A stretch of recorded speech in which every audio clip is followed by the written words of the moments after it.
Welcome to BB9 news. ముందుగా headlines చూద్దాం. గద్దర్ పేరిట అవార్డులు ప్రకటించిన తెలంగాణ 2014 నుంచి 2023 వరకు 10 ఏళ్లకు గద్దర్ అవార్డుల ప్రకటన.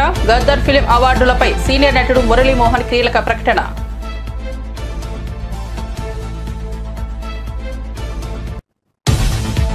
పాట్నా విమానాశ్రయంలో యువ క్రికెటర్ వైభవ్ సూర్యవంశీని కలిశానని మోదీ వెల్లడి. వైభవ్తో పాటు అతని కుటుంబ సభ్యులతో కూడా భేటీ అయ్యానంటూ వివరణ. వైభవ్ భవిష్యత్ ప్రయత్నాలకు నా శుభాశిష్యులంటూ ట్వీట్.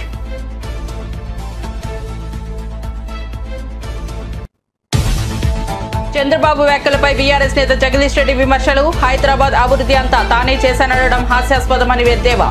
కేసీఆర్ పాలనలో తెలంగాణ తలసరి ఆదాయం 3.70 లక్షలకు చేరిందని వెల్లడి.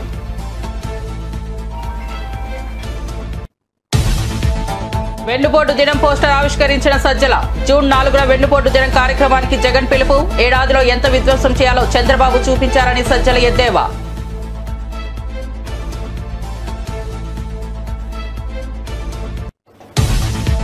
బీఆర్ఎస్ గా మారిన టీఆర్ఎస్ కు ప్రజలు వీఆర్ఎస్ ఇచ్చారన్న రఘునందన్ రావు. కవిత పార్టీ పెట్టడం గ్యారంటీ అని వెల్లడి. కేసీఆర్ ఫ్యామిలీ తెలంగాణ సమాజానికి చెల్లని రూపాయిగా మారిందని వ్యాఖ్య.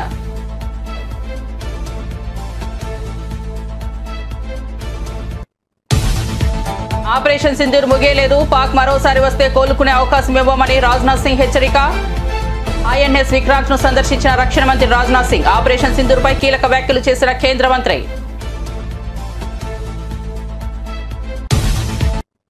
ఇక వార్త వివరాల్లోకి వెళ్తే తెలంగాణ ప్రభుత్వం గద్దర్ ఫిల్మ్ అవార్డులను ప్రకటించింది. 2014 నుంచి 2023 వరకు ఉత్తమ చిత్రాల జాబితాను వెల్లడించారు. రన్ రాజా రన్, రుద్రమదేవి, శతమానం భవతి, బాహుబలి 2, మహానటి, మహర్షి, అలా వైకుంఠపురంలో, RRR, సీతారామం, బలగం సినిమాలు వరుసగా ఉత్తమ చిత్రాలుగా ఎంపికయ్యాయి. ప్రజాకవి కాళోజీకి స్పెషల్ జ్యూరీ అవార్డు లభించింది.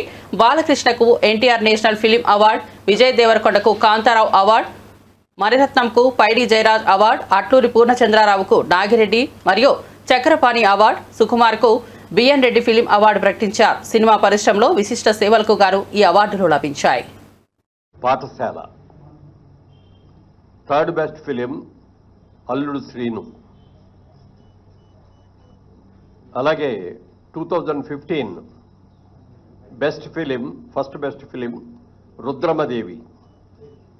Second best film Kanche. Third best film Srimanthudu. 2016లో ఫస్ట్ బెస్ట్ ఫిలిం శతమానం భవతి.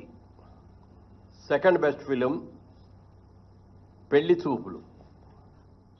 Third best film Janatha garage. అలాగే 2017లో first best film Baahubali conclusion. Second best film Fidaa. Third best film Ghazi. అలాగే 2018లో first best film Mahanati. Second best film Rangasthalam. Third best film care of Kancharapalem. 2019లో first best film మహర్షి. Second best film Jersey. Third best film Mallesham. అలాగే 2020లోకి వచ్చేటప్పటికి first best film Ala Vaikunthapurramuloo. Second best film colour photo. Third best film middle class melodies. 2021లో first best film RRR. Second best film Akhanda. Third best film Uppena. 2022లో first best film Sita Ramam. Second best film Karthikeya 2. Third best film Major. 2023 first best film Balagam. Second best film Hanuman. Third best film Bhagavanth Kesari. Special jury award ప్రజాకవి Kaloji. ఇవి సినిమాలకు సంబంధించిన అవార్డులు ఇవి ఈ 10 సంవత్సరాలకు గాను. ఇది కాకుండా స్పెషల్ అవార్డ్స్ అని చెప్పి 6 అవార్డులను ఎంపిక చేయడం జరిగింది. ఈ అవార్డులో first award NTR national award. ఇది నందమూరి బాలకృష్ణ గారికి ఎన్టీఆర్ గారి అవార్డు ఇవ్వడం జరిగింది. అలాగే జయరాజ్ గారు, పైడి జయరాజ్ గారు అని మన తెలంగాణ నుంచి వెళ్ళిన వ్యక్తే, హిందీ సినిమాల్లో చాలా సినిమాల్లో హీరోగా యాక్ట్ చేసినట్టు వ్యక్తి. వారి పేరు మీద కూడా మొట్టమొదటిసారిగా పైడి జయరాజ్ ఫిల్మ్ అవార్డు అని చెప్పి ఈ ఇండియన్ ఫిల్మ్ పర్సనాలిటీగా ఆయన్ని ఎంపిక చేయడం జరిగింది. దానికి మణిరత్నం గారికి ఇస్తున్నాం ఈ అవార్డుని. ఇది ఆల్ ఇండియా అవార్డు అండి. ఇది ఏ లాంగ్వేజ్ వాళ్ళైనా ఉండొచ్చు దీంట్లో, అందుకని మణిరత్నం గారికి అది ఇస్తున్నాం. Next BN Reddy film award for Telugu film director. Shri Sukumar, ఆయన బెస్ట్ డైరెక్టర్. అలాగే 4లో Nagireddy Chakrapani film award Telugu film producer Atluru Purnachandrarao గారు. అలాగే కాంతారావు గారి పేరును కూడా మొట్టమొదటిసారిగా రేవంత్ రెడ్డి గారు వీరి పేరు మీద కూడా ఒక అవార్డుని ఇవ్వటం జరిగింది. ఆ అవార్డుని విజయ్ దేవరకొండకి కాంతారావు గారు అవార్డు ఇస్తున్నాం. అలాగే రఘుపతి వెంకయ్య ఫిల్మ్ అవార్డు. ఇది అదర్ దాన్ ఫిల్మ్ ఆర్టిస్ట్, అంటే కేటగిరీలో ఫిల్మ్ ఆర్టిస్ట్ కాకుండా అదర్ వాళ్ళకి. దీనిలో ప్రముఖ రచయిత ఎండమూరి వీరేంద్రనాథ్ గారికి ఈ అవార్డు సెలక్షన్ జరిగింది. ఇది అవార్డుల యొక్క వివరాలు.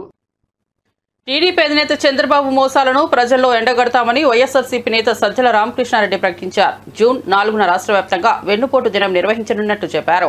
ఈ సందర్భంగా ఆయన ప్రత్యేకంగా రూపొందించిన పోస్టర్ను విడుదల చేశారు. ప్రజల ఓటుకు గౌరవం లేనట్టుగా టీడీపీ వ్యవహరిస్తోందని, ఏడాదిలోనే ప్రజలను మోసం చేసి వెన్నుపోటు పొడిచారని విమర్శించారు. నియోజకవర్గాల్లో ప్రజలతో కలిసి అధికారులకు వినతి పత్రాలు అందజేసే కార్యక్రమాలు నిర్వహించనున్నట్లు తెలిపారు.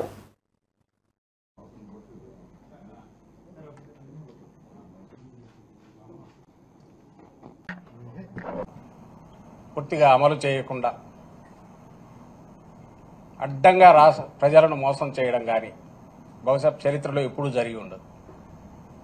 దాన్ని ప్రశ్నించకుండా, గొంతు అనేది లేవకుండా భయోత్పాతం క్రియేట్ చేసిన స్టేట్, అంటే రాజ్యం, స్టేట్ ప్రభుత్వమే భయోత్పాతం క్రియేట్ చేసిన చరిత్ర కూడా బహుశా ఎక్కడా ఉండదు. అది ఏడాదిలోనే, ఒక్క ఏడాది కాదు, వచ్చిన రోజు నుంచే బహుశా దేశ చరిత్రలోనే కాదు ప్రపంచ చరిత్రలో కూడా అరుదుగా ఇచ్చిన హామీలన్నీ దాదాపు 99% దాకా, 98% దాకా తొలి ఏడాదిలో పూర్తి చేసిన ఘనత జగన్మోహన్ రెడ్డి గారిదైతే, అలాగే వినూత్నమైన విప్లవాత్మకమైన వ్యవస్థలను సృష్టించి ఆచరణలోకి తీసుకొచ్చి తద్వారా రాష్ట్రానికి, ప్రజలకు ఎప్పుడు ఏ పాలనలో కూడా 5 ఏళ్లకు ప్రజలు ఇచ్చిన మ్యాండేట్ ఏదైతే ఉందో ఆ పాలనలో చేయని విధంగా, ఎక్కడా జరగని విధంగా జగన్మోహన్ రెడ్డి గారు మేలు చేస్తే, నేను ఏడాదిలోనే ఏం చేయగలను అనేది చంద్రబాబు నాయుడు గారు చూపించారు. వాటన్నిటిని విధ్వంసం చేశారు. పెట్టిన పెట్టుబడి, దాని మీద సామాజిక పెట్టుబడి కావచ్చు, ఆర్థికంగా కావచ్చు, అవి కూడా వృధా అయ్యేట్టు చేశారు.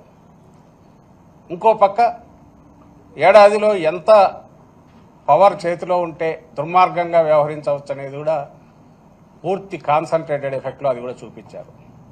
అన్నిటికంటే ఘోరం ఏమంటే ప్రజలను మోసం చేయడం. ఆ రోజు జగన్మోహన్ రెడ్డి గారు చెప్పారు, ఈయన ఏది చేసేవి కాదు, అమలు చేయడానికి అసాధ్యమైనవి. అవన్నీ చేయాలంటే 1,75,000 కోట్లు ఎంతో కావాలని ఆ రోజు లెక్క అయింది. దానికి కేవలం పథకాలకే. అది అసాధ్యమని చంద్రబాబు నాయుడుకు తెలుసు కాబట్టి ఆ అసాధ్యమైన హామీ చేసేటప్పుడు చిన్నది ఎందుకు చేయాలని అడ్డగోలుగా అసలు ఇంపాసిబుల్ హామీలు చేశాడు. ఇప్పుడు అది ఇంపాసిబుల్ అనేది తనే అంటున్నాడు. అది ఎట్లా అవుతాయి? కాదు కదా. దాని బదులు నేను సంపద ఇంకో రకంగా P4 ద్వారా, అంటే స్పాన్సర్షిప్ లాగా ఉన్న తీసుకొచ్చి వాళ్ళకి మిమ్మల్ని కలుపుతాము, మీరు చూసుకోండి అని అంటున్నాడు. లేదా సంపద సృష్టించే ఇదేదంటే నా చెవులో చెప్పండి అంటున్నాడు. అంటే నా బాధ్యత లేదంటున్నాడు, తన బాధ్యత ఏది లేదంటున్నాడు. ఇంకా ఈ మధ్య కొత్తగా ఇవన్నీ ఎందుకు 29 కంతా అసలు పేదరికం 0 చేస్తాం కదా, ఎక్కడ ఉండదు, ఇంకా అందువల్ల అవసరమే ఉంది అని అంటున్నాడు. సో ఇంత మోసం బహుశా ఎక్కడా ఉండదు. మరి ఇది ఆయన ఆ రోజు 95లో తనను హక్కున చేర్చుకున్న మామను వెన్నుపోటు పొడిచిన చంద్రబాబు నాయుడు బహుశా 24లో మధ్యలో 99లో మోసం చేశాడు, 2014లో చేశాడు, పరాకాష్ట 2024లో. అప్పుడు కనీసం ఏదన్నా ఇది అమలు చేస్తాను, చేసే ప్రయత్నం చేస్తానైనా చూపించడానికి, మభ్యపెట్టడానికి ప్రయత్నం చేసేవాడు. కానీ ఈసారి అది కూడా లేదు, బరి తెగించి అవును కుదరదు ఏం చేస్తారని అడుగుతున్నాడు. ఈ మధ్య ఎక్కడో మీరు మాత్రం ఏం చేస్తారని రైతులను ఉన్న ప్రశ్నించాడు. నీకు అప్పు ఇంతుంది, ఇదైతే నువ్వు ఎట్లా చేస్తావు, చేయలేవు కదా అని. మరి అప్పు చేయట్లేదా, ఎందుకు చేయట్లే? ఈ 1,37,000 కోట్లు ఎంతో తొలి సంవత్సరంలోనే చేశాడు. ఎక్కడికి పోయింది తెలియదు. ఒక్క డెవలప్మెంట్ కానీ సంక్షేమ కార్యక్రమాలు కానీ లేవు. సో ఇంత దారుణమైన ఇది ప్రశ్నించకుండా, ఈ అన్యాయాలను ప్రశ్నించకుండా ఉండే రకంగా బీఆర్ఎస్ ఎమ్మెల్సీ కవిత వ్యాఖ్యలపై బీజేపీ ఎంపీ రఘునందన్ రావు తీవ్రంగా స్పందించారు. దొంగలకు డబ్బులు ఇచ్చి వార్తలు రాయిస్తే అలాంటి ఫెయిడ్ ఆర్టిస్టులు ఎవరో సీఎం కేసీఆర్ కు తెలియదని కూడా విడ్డూరమన్నారు. యూట్యూబ్ ఛానల్లో ఇలా పెట్టిస్తున్న వారిపై వెంటనే చర్యలు తీసుకోవాలని డిమాండ్ చేశారు. అలాంటి వారిని గుర్తించి చట్టపరంగా చర్యలు తీసి లోపల వేసేలా చూడాలని అన్నారు. ప్రజలను తప్పుదారి పట్టించేలా వ్యవహరించే వారిపై కోపంగా ఉన్నామని స్పష్టం చేశారు. మీడియా వ్యవస్థను అపవిత్రం చేసే విధంగా వ్యవహరిస్తే కఠినంగా నడవాలని హెచ్చరించారు. ప్రజల్లో ఉండేటువంటి వ్యక్తిగా మేము ముందు ఉంచదలుచుకున్నాం. ఈ రాష్ట్రంలో 10 సంవత్సరాలు పరిపాలన కొనసాగించిన తర్వాత, అసెంబ్లీ ఎన్నికల్లో ఓడిపోయిన తర్వాత గొప్ప ఫలితాలు తెచ్చుకుంటాం, పార్లమెంట్లో ఏదో గొప్పలు చేస్తామని చెప్పి అనేక మంది గొప్పలు చెప్తే, పార్లమెంట్లో భారత రాష్ట్ర సమితి అనే పార్టీకి 0 స్థానాలను ఇచ్చిండ్రు తెలంగాణ ప్రజలు. అప్పుడే జనం అర్థం చేసుకున్నారు, టీఆర్ఎస్ పార్టీ అనేది చెల్లని రూపాయిగా మారింది. టీఆర్ఎస్ని బీఆర్ఎస్గా మార్చిన రోజే ప్రజలు టీఆర్ఎస్కి బీఆర్ఎస్కి రెండింటికి కలిపి వీఆర్ఎస్ ఇచ్చినారు. మీరు ఫామ్ హౌస్కు పరిమితమైతే బాగుంటుందని చెప్పినారని చెప్పేసి వాళ్ళని పంపించినారు. తర్వాత ఏదో కొత్త కథలు వెళ్తా ఉన్నారు. బీజేపీ బీఆర్ఎస్ బీజేపీలో కలుస్తామన్నారు, విలీనం చేసుకుంటామన్నారు. అట్లా అప్పుడప్పుడు జనాలలో ఉండేందుకు టీఆర్ఎస్ పార్టీ లేదా బీఆర్ఎస్ పార్టీ ప్రయత్నాలు చేస్తూ వచ్చింది. ఈ మధ్యకాలం లోపల 2 ఎన్నికలు, ఎమ్మెల్సీకి సంబంధించి 3 ఎన్నికలు జరిగినాయి. 2 ఎన్నికలు టీఆర్ఎస్ పార్టీకి బాగా పట్టున్నది. బావా, బామ్మర్ది, చెల్లె, నాయన అందరూ ఎమ్మెల్యేలు ఎంపీలు ఉన్నటువంటి నియోజకవర్గాలు అయినటువంటి కరీంనగర్, నిజామాబాదు, మెదక్ జిల్లాలకు సంబంధించి ఒక గ్రాడ్యుయేట్స్ ఎమ్మెల్సీ, ఒక టీచర్స్ ఎమ్మెల్సీ, 2 ఎమ్మెల్సీ ఎన్నికలు జరిగినాయి. టీఆర్ఎస్ పార్టీ కనీసం అభ్యర్థులు కరువైనరా లేదా వాళ్ళు ఎందుకు ఆలోచించారో ఏం ఆలోచించారో తెలియదు. కనీసం పోటీ చేసే పరిస్థితులలో టీఆర్ఎస్ లేనటువంటి పరిస్థితి. ఇది గ్రౌండ్ రియాలిటీ. మేము గెలిచినాం కాబట్టి మేము ఏదో అహంకారంతో మాట్లాడతలేం. మేము ప్రజలకు సేవ చేస్తూ ఉన్నాం, ప్రజలకు దగ్గర అవుతా ఉన్నాం. మా పార్టీ పూర్వస్వరూపం జనసంఘ పుట్టిందే అంత్యోదయ లక్ష్యంగా పుట్టింది. ఆ అంత్యోదయ లక్ష్యంగానే పనిచేస్తున్నాం. Eradication of poverty, eradication of poor, గరీబుల సేవ చేసేందుకే భారతీయ జనతా పార్టీ పనిచేస్తుంది. పేదలు, రైతులు, మహిళలు వీళ్ళ కోసం అనుక్షణం తప్పించేటువంటి పార్టీ భారతీయ జనతా పార్టీ. ఎవరు అడగకున్నా రైతన్నల కష్టాన్ని దృష్టిలో ఉంచుకొని 3 రోజుల క్రితం జరిగినటువంటి భారత కేబినెట్ గౌరవ ప్రధానమంత్రి నరేంద్ర మోడీ గారి నాయకత్వంలో మళ్ళీ రైతన్నలకు అన్నింటికి కూడా మినిమం సపోర్ట్ ప్రైస్ విషయం లోపల భారత కేబినెట్ ఒక నిర్ణయం తీసుకొని సుమారు 2.5 లక్షల కోట్లు భారత ప్రభుత్వం మీద భారం పడుతుందని తెలిసి కూడా ఎంఎస్పీని పెంచుతూ రైతన్నల్ని ఆదుకోవాలనేటువంటి ఆలోచన కలిగిన పార్టీ భారతీయ జనతా పార్టీ, నరేంద్ర మోడీ గారి నాయకత్వం. ఈ దిశగా భారతీయ జనతా పార్టీ ముందుకు పోతూ తెలంగాణ రాష్ట్రంలో కూడా ఒక పైస లేదని, మమ్మల్ని ఎవరు నమ్ముతలేరని, ఢిల్లీకి పోతే చెప్పుల దొంగలుగా మమ్మల్ని చూస్తుర్రని సాక్షాత్తు ముఖ్యమంత్రి లాంటి వాళ్ళు మాట్లాడుతున్న పరిస్థితులలో మేము నేషనల్ హైవేల పేరిటనో ఇంకో దాని పేరిటనో అనునిత్యం తెలంగాణలో ఒక రకమైనటువంటి డెవలప్మెంట్ యాక్టివిటీస్ కోసం డబ్బులు ఇస్తూ తెలంగాణ ప్రజలకి భారతీయ జనతా పార్టీ దగ్గరవుతూ వస్తూ ఉంది. గెలిచినటువంటి 8 మంది ఎంపీలు అనునిత్యం తెలంగాణ ప్రజల కోసం, తెలంగాణ రాష్ట్ర అభివృద్ధి కోసం, తెలంగాణ ప్రజల సంక్షేమం కోసం 24/7 తెలంగాణ రాష్ట్రం నుంచి గెలిచిన 8 మంది ఎంపీలం పనిచేస్తూ ఉన్నాం. రాష్ట్ర ప్రభుత్వం సగము, కేంద్ర ప్రభుత్వం సగం పెట్టి రైల్వే బ్రిడ్జిలు కట్టాలి, రైళ్లు చేయాలి, అండర్ పాస్లు చేయాలి, అన్ని గేట్లు తీసేయాలని పనిచేస్తూ ఉంటే సగం పైసలు ఇయ్యక కేసీఆర్ ప్రభుత్వం 10 ఏళ్ళు పోతే 18 నెలల్లో వీళ్ళు కూడా మా దగ్గర పైసలు లేవు, మేము పైసలు ఇవ్వమంటే తెలంగాణ రాష్ట్రంలో ఉన్న అనేక లెవెల్ క్రాసింగ్లు, రైల్వే క్రాసింగ్లు, అండర్ పాస్లు, ఇట్లా చాలా విషయాల లోపల కేంద్ర ప్రభుత్వమే south central railway, south railway board వీళ్ళందరూ కలిసి 100% పైసలు ఇచ్చి తెలంగాణలో railways development, national highways development ప్రతి అంశంలో ఎవరు మమ్మల్ని అడగకుండా మేమే ముందుండి పనిచేస్తూ వస్తూ ఉన్నాం. మా మెదక్ జిల్లాకి, పూర్వ మెదక్ జిల్లా మొత్తం ప్రస్తుతం సిద్దిపేట, సంగారెడ్డి, మెదక్ 3 జిల్లాలకు కలిపి అమృత్ 2 పథకం కింద మంచినీళ్ళ కోసం 260 కోట్ల రూపాయలని భారత ప్రభుత్వం ఒక ఉమ్మడి మెదక్ జిల్లాకే ఇచ్చింది. ఇట్లా డెవలప్మెంట్ చేస్తూ మేము ప్రజలకు దగ్గరకు అవుతూ జనం గుండె చప్పుడుగా భారతీయ జనతా పార్టీ మారుతూ ముందుకు పోతున్నటువంటి తరుణంలో రకరకాలైనటువంటి వ్యక్తులు, రకరకాలైనటువంటి భారత నౌకాదళం శక్తి సామర్థ్యాన్ని ప్రపంచానికే చాటి చెప్పేలా ఐఎన్ఎస్ విక్రాంత్ తన సామర్థ్యాన్ని నిరూపించిందని రక్షణ మంత్రి రాజ్నాథ్ సింగ్ పేర్కొన్నారు. ఆయన ఈ వాన నౌకను సందర్శించి నౌకాదళ అధికారులతో సమావేశమయ్యారు. ఈ సందర్భంగా ఆయన మాట్లాడుతూ ఆపరేషన్ సింధూర్ సమయంలో భారత్ చరిత్రలో కీలక ఘట్టం ఆవిష్కృతమైందన్నారు. వాయుసేన భూభాగంలో మిలిటెంట్ స్థావరాలను ధ్వంసం చేస్తే సముద్రంలో భారత నౌకాదళం సంసిద్ధతతో పాకిస్తాన్ నౌకాదళాన్ని కదలనివ్వలేదన్నారు. ఆపరేషన్ విజయానికి నౌకాదళం కీలకంగా నిలిచిందని పేర్కొన్నారు.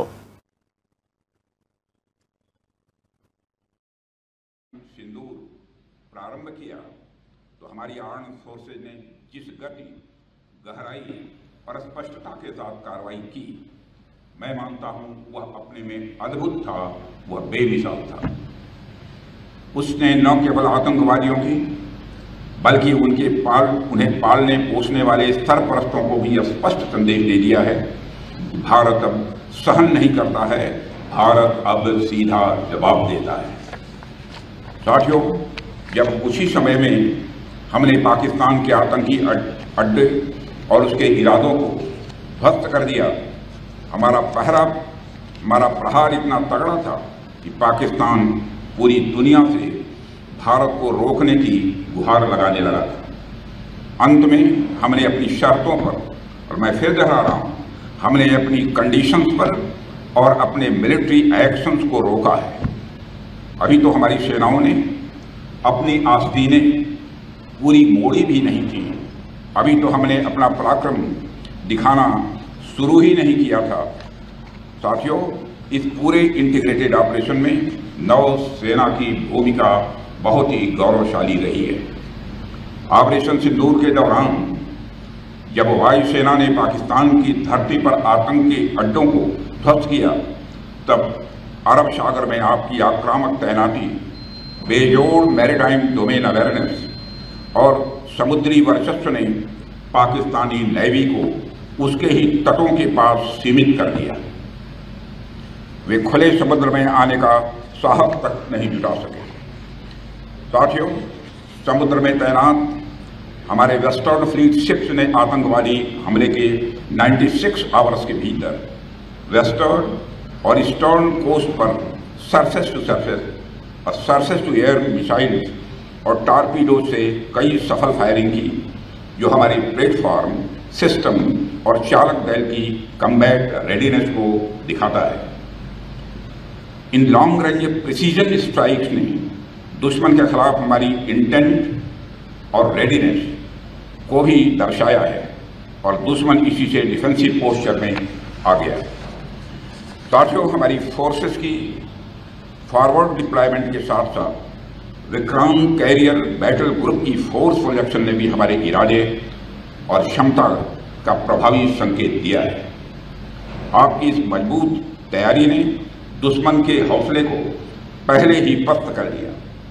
पाकिस्तान के लिए आपकी तैयारी मात्र ही बहुत थी, आपको तो एक्शन की जरूरत ही नहीं पड़ी, आपकी तैयारी से ही दुश्मन सत्ते में आ गया। पाकिस्तान ने इंडियन नेवी की प्रचंड शक्ति, उनकी सैन्य सूझबूझ और विध्वंसक क्षमताओं को न सिर्फ महसूस किया, बल्कि वे उससे भयभीत भी हुए। यह कहना कोई अतिशयोक्ति नहीं होगी कि आपकी मौजूदगी ने दुश्मन की गति को शुरू होने से पहले ही रोक देने में कामयाबी हासिल की। मैं भारतीय नौसेना के प्रत्येक अधिकारी అహ్మదాబాద్ ముంబై మధ్య రానున్న బుల్లెట్ ట్రైన్ పనులు శరవేగంగా సాగుతున్నాయి. జపాన్ సహకారంతో చేపట్టిన ఈ ప్రాజెక్టుకు సంబంధించిన వీడియో సోషల్ మీడియాలో వైరల్గా మారింది. పనులు పూర్తయితే గంటకు 320 కిలోమీటర్ల వేగంతో పరుగులు పెట్టే ఈ ట్రైన్ కేవలం 2 గంటల్లో గమ్యానికి చేరనుంది. ఇప్పటి వరకు చాలా భాగంలో టన్నెళ్లు, పిల్లర్స్ నిర్మాణం పూర్తయింది. అత్యాధునిక సాంకేతిక పరిజ్ఞానంతో ఈ ప్రాజెక్టును రూపొందిస్తున్నారు. భారత రైల్వే చరిత్రలో ఇది కొత్త అధ్యాయంగా నిలవనుంది. ప్రయాణికుల సౌలభ్యం, వేగవంతమైన రవాణాకు ఇది మైలురాయిగా మారబోతోంది.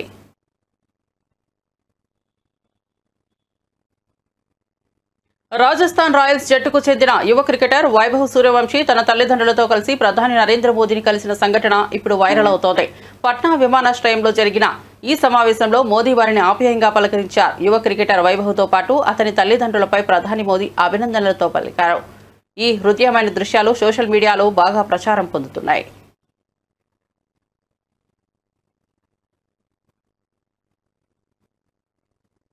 ఏపీ సీఎం చంద్రబాబు నాయుడు పరిపాలనపై మాజీ మంత్రి బీఆర్ఎస్ నేత జగదీష్ రెడ్డి ఘాటుగా స్పందించారు. చంద్రబాబు మాటలు వినడం వాస్తవానికి కాదు, కామెడీకి సమానమని సెటైర్లు వేశారు. కానీ పాలన నిజంగా అంత గొప్పదైతే రాష్ట్ర ఆదాయం ఎందుకు పెరగలేదని ప్రశ్నించారు. ఆర్థిక స్థితి మెరుగుపడలేదని, అభివృద్ధి గణాంకాలు వెనకబడుతున్నాయని విమర్శించారు. మేనిఫెస్టోలో చెప్పిన అభివృద్ధి వాగ్దానాలు కేవలం మాటలకే పరిమితమయ్యాయని ఆయన ఎద్దేవా చేశారు. చంద్రబాబు తీరుపై బీఆర్ఎస్ వర్గాల నుంచి సెటైర్లు ముదురుతున్నాయి. ఇవాళ భారతదేశంలో తెలంగాణ తలసరి ఆదాయం నెంబర్ 1 ఉంది.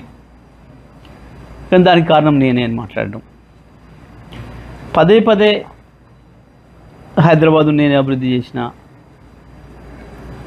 సరే ఇవి చెత్త మాటలు లేని కొట్టేద్దామని అనిపిస్తుంది. కానీ ఒక అబద్ధాన్ని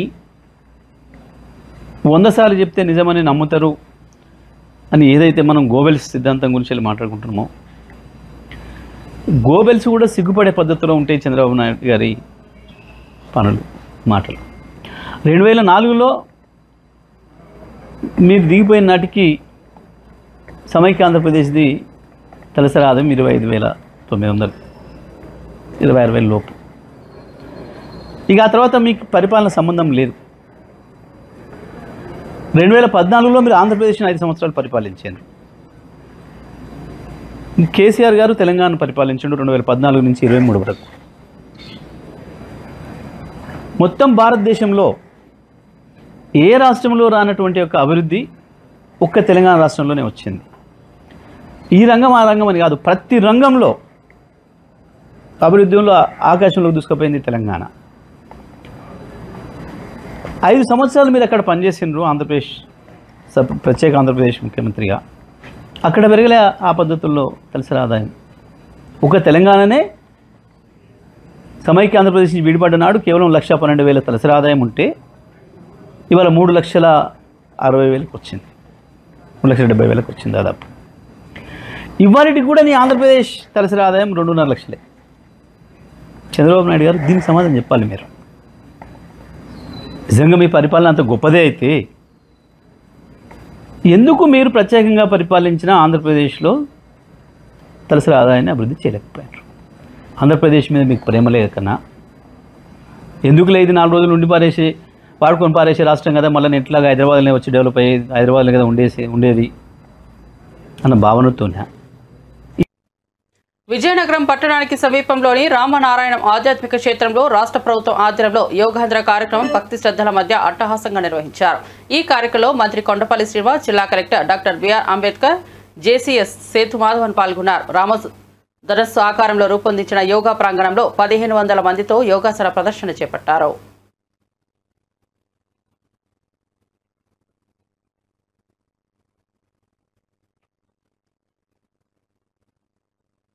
తిరుమల శ్రీ వెంకటేశ్వర స్వామిని ఏపీ డీజీపీ హరీష్ కుమార్ గుప్తా అభిషేక సేవలో కుటుంబ సమేతంగా దర్శించుకున్నారు. శ్రీవారి సన్నిధిలో మొక్కులు చెల్లించుకున్న ఆయనకు దర్శనానంతరం రంగనాయకుల మండపంలో వేద పండితులు ఆశీర్వచనం చేశారు. ఆలయ అధికారులు డీజీపీకి పట్టు వస్త్రాలు సమర్పించి తీర్థ ప్రసాదాలు అందజేశారు.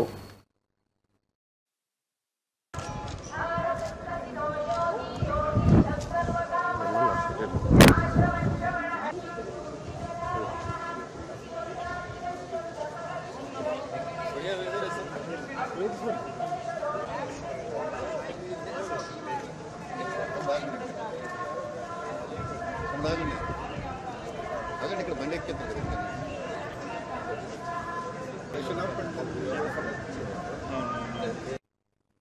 తిరుపతి జిల్లా శ్రీకాళహస్తీశ్వర ఆలయాన్ని ప్రముఖ సినీ నటుడు శ్రీకాంత్ తన కుటుంబ సభ్యులతో కలిసి దర్శించుకున్నారు. ఆలయానికి చేరుకునే ముందు రాఘవేంద్ర మఠంలో ప్రత్యేక పూజలు నిర్వహించారు. అనంతరం శ్రీ సోమస్కందమూర్తి సమేత శ్రీ జ్ఞాన ప్రసూరాంబికాదేవిని దర్శించుకుని స్వామివారి ఆశీస్సులు పొందారు. వేద పండితులు వేద ఆశీర్వచనాలు పలికి తీర్థ ప్రసాదాలు అందజేశారు. కుటుంబ సమేతంగా భక్తి శ్రద్ధలతో ఆలయాన్ని సందర్శించిన శ్రీకాంత్ కు దేవస్థానం అధికారులు ఆత్మీయంగా స్వాగతం పలికారు.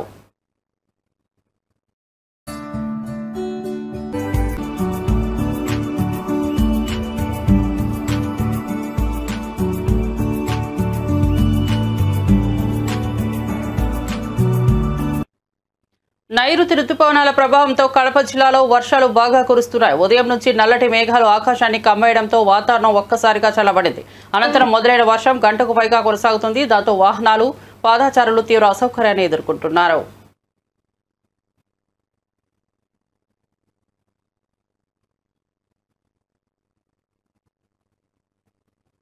రెడ్ బుక్ పాలనతో రాష్ట్రాన్ని చిగురుటాకులా వణికిస్తున్న కూటమి నేతలు మహానాడులో చెప్పిన వారిని అబద్ధాలనని మాజీ ఎమ్మెల్యే అలజంగి జోగారావు తీవ్రంగా విరుచుకుపడ్డారు. దళిత సంక్షేమానికి వేల కోట్లు ఖర్చు చేస్తున్నామంటూ డబ్బా కొట్టిన తెనాలిలో దళిత యువకులను రోడ్డు మీద చిత్రహింసలు పెట్టిన ఘటనపై ఒక్క మాట మాట్లాడలేదని ఆగ్రహం వ్యక్తం చేశారు. చంద్రబాబు చెప్పేది ఒకటి, చేసేది మరొకటి అని ఆరోపించారు. ప్రజాస్వామ్యం న్యాయ వ్యవస్థాన్ని నిర్వీర్యం చేస్తున్న చంద్రబాబు పాలనకు ప్రజలు తగిన బుద్ధి చెప్తారని ధీమా వ్యక్తం చేశారు.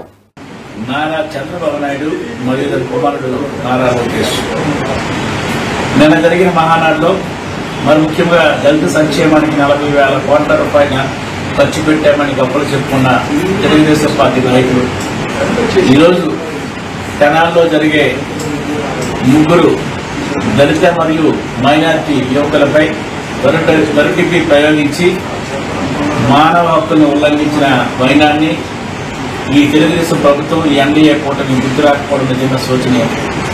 ఈ రాష్ట్రంలో ఉండే బడుగు బలహీన వర్గాలకి, నిమ్న జాతులకి, అట్టడిగ వర్గాలకి మరి ముఖ్యంగా దళితుడికి రక్షణ లేకుండా పోయింది.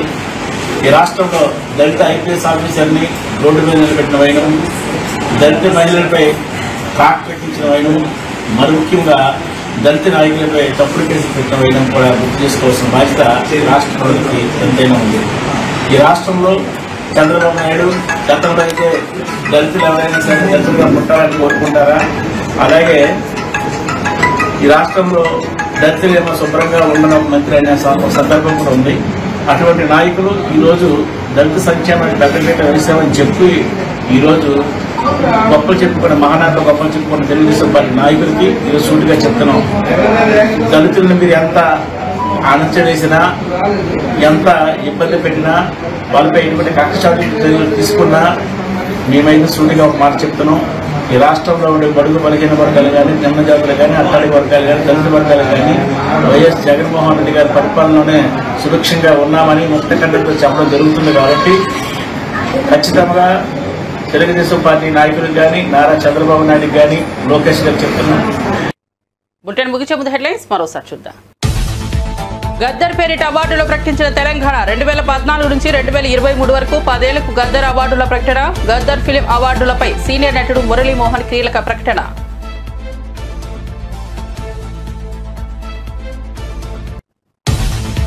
పాట్నా విమానాశ్రయంలో యువ క్రికెటర్ వైభవ్ సూర్యవంశీని కలిశానని మోదీ వెల్లడి. వైభవ్తో పాటు అతని కుటుంబ సభ్యులతో కూడా భేటీ అయ్యానంటూ వివరణ. వైభవ్ భవిష్యత్ ప్రయత్నాలకు నా శుభాశిష్యులంటూ ట్వీట్.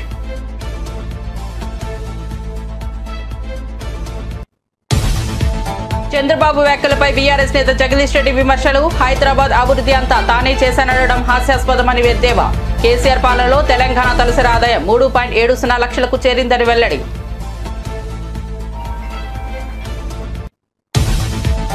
వెన్నుపోటు దినం పోస్టర్ ఆవిష్కరించిన సజ్జల. జూన్ 4న వెన్నుపోటు దినం కార్యక్రమానికి జగన్ పిలుపు. ఏడాదిలో ఎంత విధ్వంసం చేయాలో చంద్రబాబు చూపించారని సజ్జల ఎద్దేవా.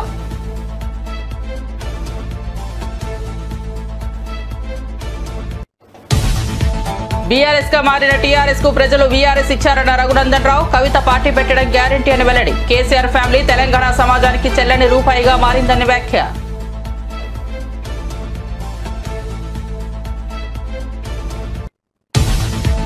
ఆపరేషన్ సింధూర్ ముగియలేదు. పాక్ మరోసారి వస్తే కోలుకునే అవకాశం ఇవ్వమని రాజ్నాథ్ సింగ్ హెచ్చరిక. ఐఎన్ఎస్ విక్రాంత్ ను సందర్శించిన రక్షణ మంత్రి రాజ్నాథ్ సింగ్. ఆపరేషన్ సింధూర్ పై కీలక వ్యాఖ్యలు చేసిన కేంద్ర మంత్రి.